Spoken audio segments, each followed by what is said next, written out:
Thank you. Can we have the last hand, please? Thank you. I'm giving you a minute, Mama. Baie dankie program directeur vir die geleentheid. Thank you, ladies. Thank you, ladies. Motsamaisa tiro basadi ba buile.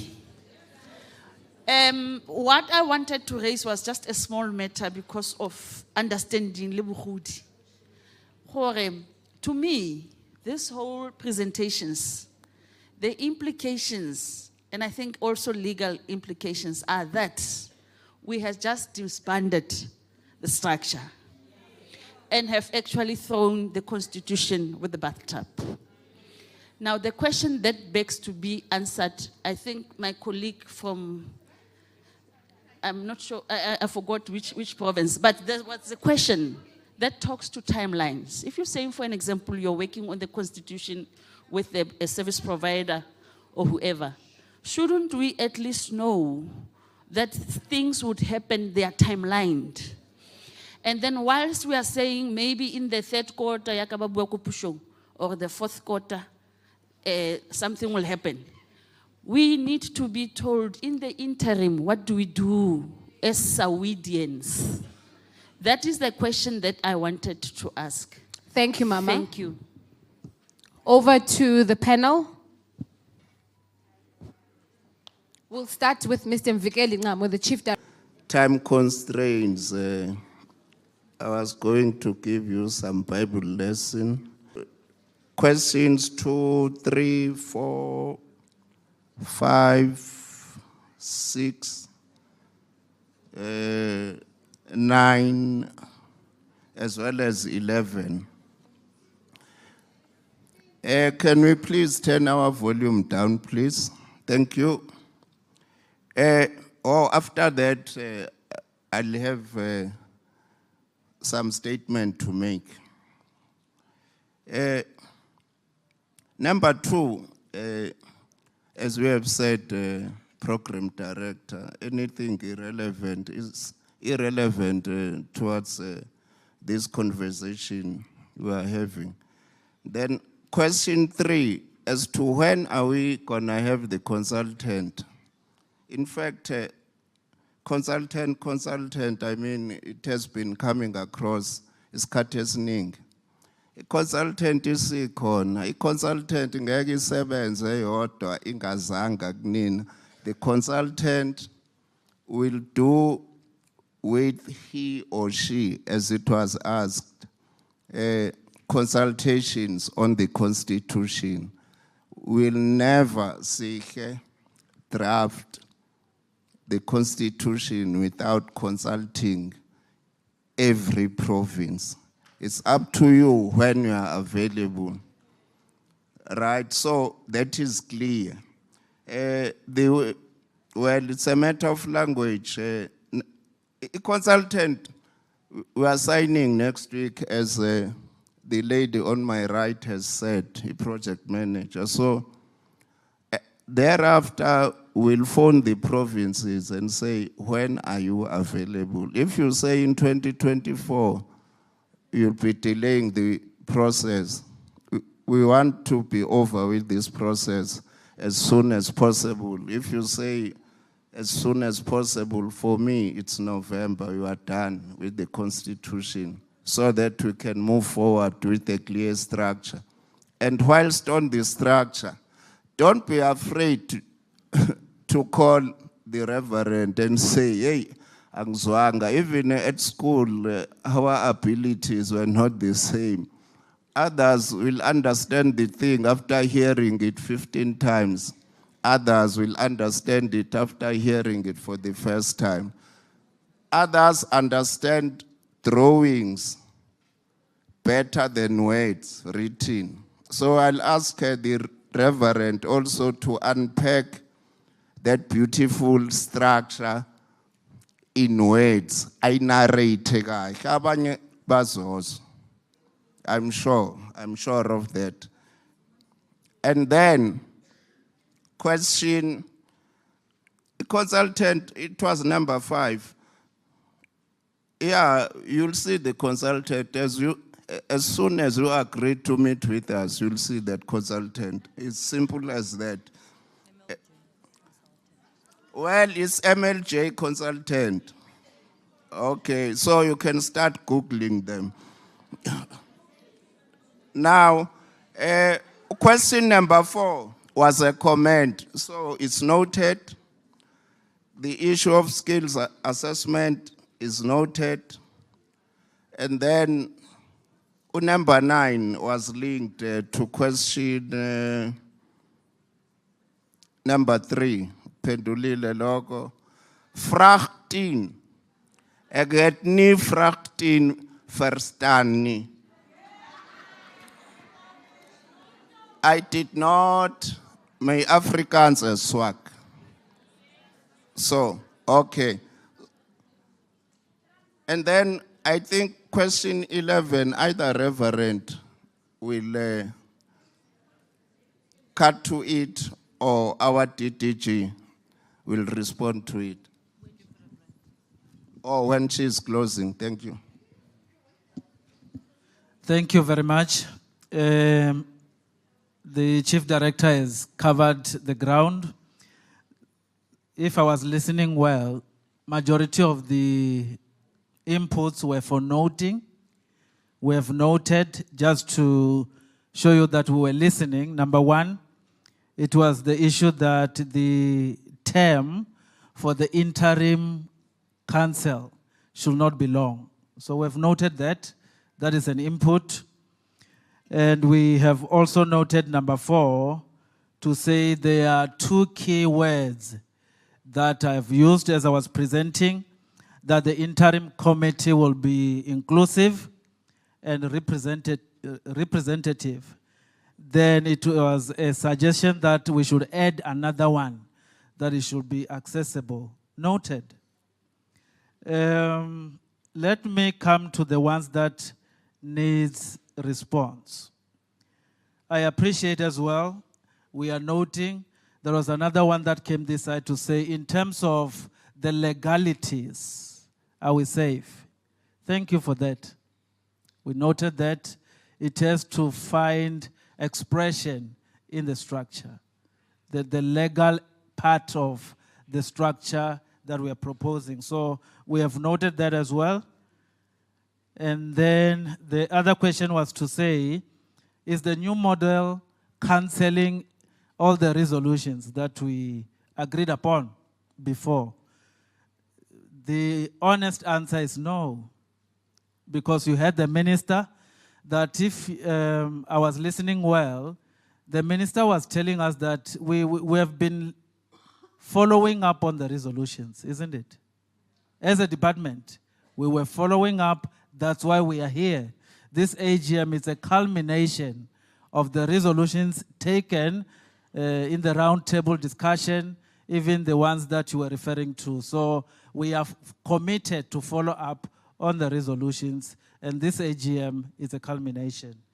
I think Babiko will finish the rest. The other one, maybe it will want us to discuss.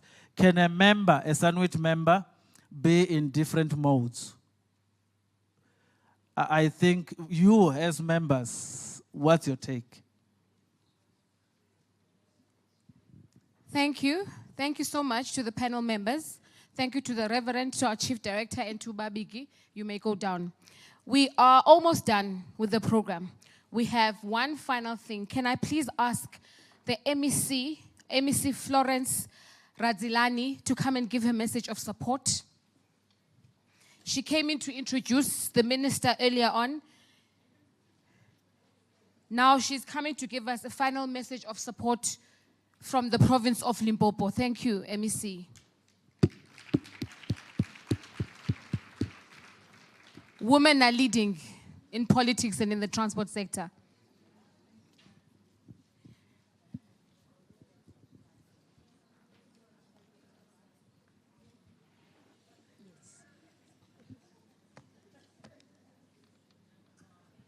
Thank you, Program Director. Let me once more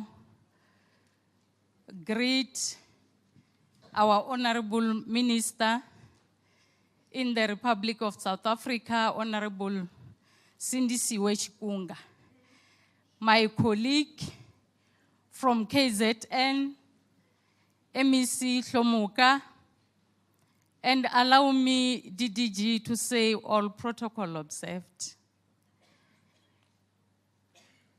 Receive our humble salutations on this monumental occasion as we celebrate the milestones that had been underscored by women within the transport sector. We are gathered here today, Program Director, just to demonstrate government's determination to help and support various civil society structures and help them in the fight against unemployment, poverty, and inequality. The South African Network for Women in Transport, we have learned through this engagement that it was conceived to exhibit our fervent commitment to create a leveled environment within the economy. The South African Network for Women in Transport has been created with the objective of forging a platform that will organize women within transport and become a catalyst to help them to access opportunities in the sector. The reason why I'm repeating this, Program Director, I want to encourage women that despite the challenges, any platform, any opportunity, any formation that exists to empower us as women, despite the challenges, we must embrace it and make sure that where there are gaps, we keep on strengthening because it is for our own benefit.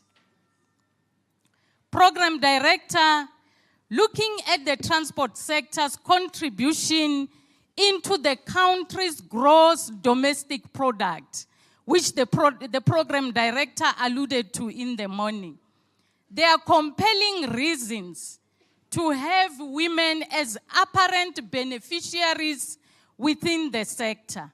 We come from a torrid past and a history that had subdued women as second-class citizens of this country.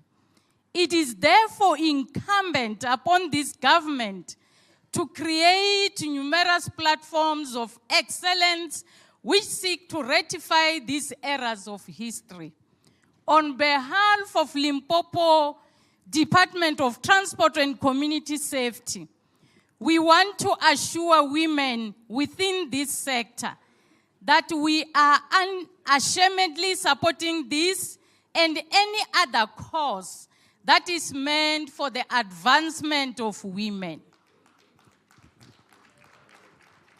Program Director, the history of gender equality in this country cannot be narrated without mentioning the bravery, courage, and resilience of our forebearers who stood against the apartheid government. We are inspired by the fortitude of champions like Mama Lillian Ngoyi and many others whose heroism has helped pave a way for future generations and demystify the myth that a woman's place is in the kitchen. Despite the arenas in roads that have been recorded this far, despite the enormous inroads that have been recorded this far, there are still recognizable barriers that continue to obscure an optimal participation of women in various sectors of the economy. As we are still focusing on ourselves, as we are still focusing on pointing fingers amongst each other, we must know that we are doing disservice in all the programs that are there to give support to us as women. we are still faced with the daunting challenge of increasing access of funding for women in various sectors of the economy. Black African women from poor backgrounds are likely not to be granted any form of financial assistance because they do not have the requisite asset to serve as collaterals and security when they are looking for funding. If we are to make a dent to the current state of affairs, we must ensure that our numbers in terms of membership should swell, and we must organize other like-minded progressive women who are within the industry to join the network. When you mobilize, you must not go and mobilize someone who is not interested in transport matters. Make sure you mobilize those who will assist you to execute the mandate assigned to your own organization. We must sing in unison to strive for a fair representation of women within the boards of governance and management echelons of various entities. As government, we will do everything possible to create favorable conditions for women to become equal participants in the transport sector. And as I conclude, Program Director, let me remind this gathering that women's rights are human rights, and their participation in the economy is not an act of favor, but it is everyone's business. It is everyone's business. So it's up to us as women. From Limpopo, I was greeted by women from my own province. Unfortunately, I was meeting them here for the first time. And I think going back, they will also take it upon themselves, because you can't belong to a transport sector when you cannot even engage your political leaders who are there. So we are waiting to receive you. We are not MECs who will say, because my predecessor was driving this program, therefore I cannot run with it. We are politically matured. We fully understand that these programs are there, they exist, they are not individual programs. These are government programs to benefit the people of this country. I therefore thank you, Program Director.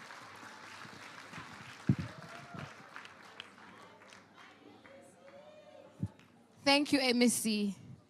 Our Limpopo delegation, you have an open check. MEC says she wants to see you and speak to you and give you opportunities. We were all here when she said it. She wants to know you. If I were you, I would hug her before she goes so you get her contact details. Last but not least, can I please ask DDG Mashaba to come to the stage?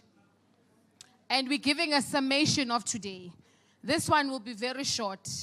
Is to just confirm and confer with you as the Department of Transport as to where we are and what is going to happen tomorrow. Thank you once again to the Program Director. Thank you very much to the ladies that have stayed, that have participated in this entire process. I think what I take from today is mainly on information sharing. It's transparency, it's training, it's capacitation, and ensuring that we leave no one behind as we charge forward. Everything that was said here today, a few things might have been a bit emotional, but I think it was a good platform for all of us to express ourselves in the manner that we did. On some certain issues, I felt maybe it was not the correct way for us to address each other. And I like, there was a mom who said she would like to see young leaders. I am so for young leaders. But I'm also saying we need the older generation to guide us. And as we all sat around here, the young people are taking notes from our mothers. And all I ask for, can you please be the good role models for us? If we see you fighting each other in this, the leaders that will be worse than you. We will sit here and tear each other apart. So thank you for today, but going forward, can you please be the mothers? Can you please be the role models that I need? I believe my success in this role is because of all of you here. And if you are tearing each other apart, I'm going to tear her apart. I will not even, that is the problem with this program director. And I will not have the respect that I've been taught from my home to respect the elders. I'll walk here and think, I've made it. Who are these old people? But that's not how my mom taught me. And that's what I want to take. So thank you for today. Now I want us to relax, go back to our hotels, get ready for the gala dinner. We've got a nice surprise for you. So I hope you do come back. So in coming back, I hope that we come back very relaxed, be willing to network. If anyone has stamped on your toes, please do forgive them. Life is too short, tomorrow is not guaranteed. So with those very, very short words, thank you very much. And thanks to our program director. She's amazing, and she deserves a hand of applause. Thank you very much. We are to be back here between 6:30 and 7. Please look gorgeous and be ready to receive that very special something. Okay, we're done. We are done. Thank you, ladies. See you in the evening.